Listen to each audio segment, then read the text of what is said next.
Ciao! So, this is our second lesson, which is lead generation. So, actually, web research lang siya.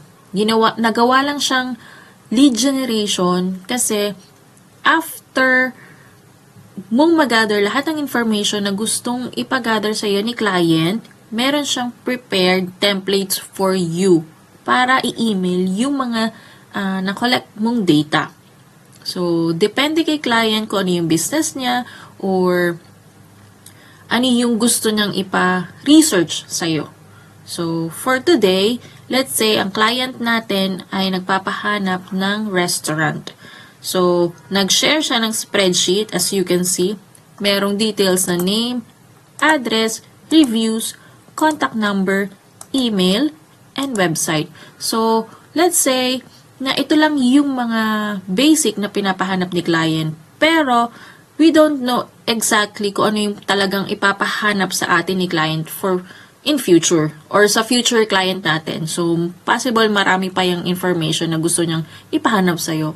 Pero for today, let's say, ito lang muna yung mga pinapahanap ni client. So, punta tayo sa Google and then, let's say, Italian restaurant in Mexico.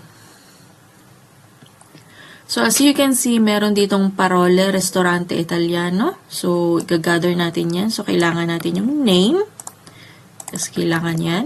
So, this is manual. So, kailangan natin ng address. So, we need to visit the website.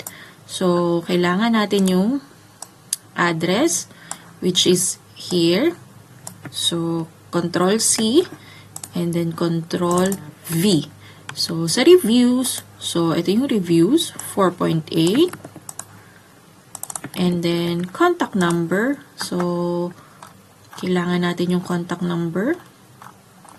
So, lagi nyong titingnan yung about at saka yung contact us. So, ito yung kanyang contact number. So, ayan. And then, yung email address. So, sa email address, so, ito yung email address niya. So, copy. And then, Control V. Sa website, so, ito yung website niya. So, ayan lang yung basic. Pero, meron tayong gagamiting tools para mapabilis yung work natin or hindi man matapos agad. Kasi wala namang perfect na tools. So, meron akong share sa inyong tools para lang mapadali ng konti ang ating trabaho. So, punta tayo sa Google and then search natin si Instant Data Scraper Extension. So, click natin si and then add to Chrome. Add extension. So, as you can see, nandun na siya. Ka-add na siya. And then, let's go back to sa ating ni-research. So, Italian restaurant pa rin in Mexico. And then, ito yung mga restaurant. And then, click more places. So, makikita nyo marami na siyang lumabas lalo na restaurant.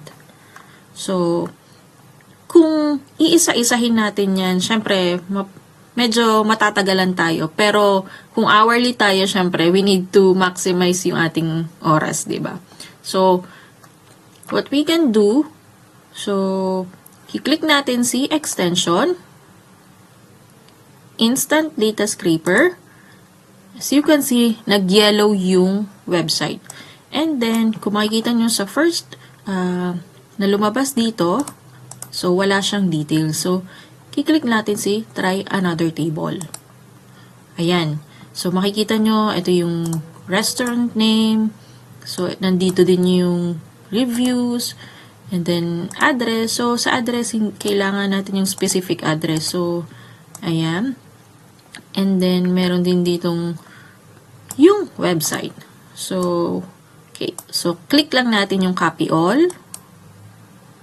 And then, balik tayo dun sa spreadsheet. And then, Control V. So, makikita nyo, nandyan na yung mga details. Pero, syempre, kailangan natin i-presento kay client. So, kailangan naman din natin siyang ayusin. So, kailangan lang natin i-delete yung mga hindi natin kailangan. So, ito ay meron na duplicate. So, delete lang natin yung ibang details katulad nito. So, ito yung website. So, Control X and then Control V. So, ayan. And then, delete lang natin yung extra information na hindi naman natin kailangan. So, as you can see, napadali yung ating work. Meron na tayong reviews, website. So, ang kailangan na lang natin hanapin ay yung address at saka yung email address. So, pwede naman natin i-visit isa-isa. So, walang perfect na application na lahat nandun na mapapadali. So, yun yung gagawin natin. So, magagather na tayo ng information. So, which is, kailangan natin yung address and email address. So, example, si Casa de Amico. So, kailangan natin yung address. So, ito yung address. And then, Control V. So, ayan. And then, contact number. So,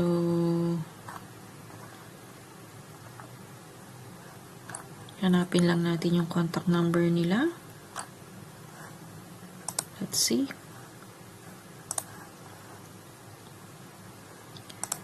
So, I think wala silang contact number. So, pag ganon, pag wala sa website, you can check their Facebook.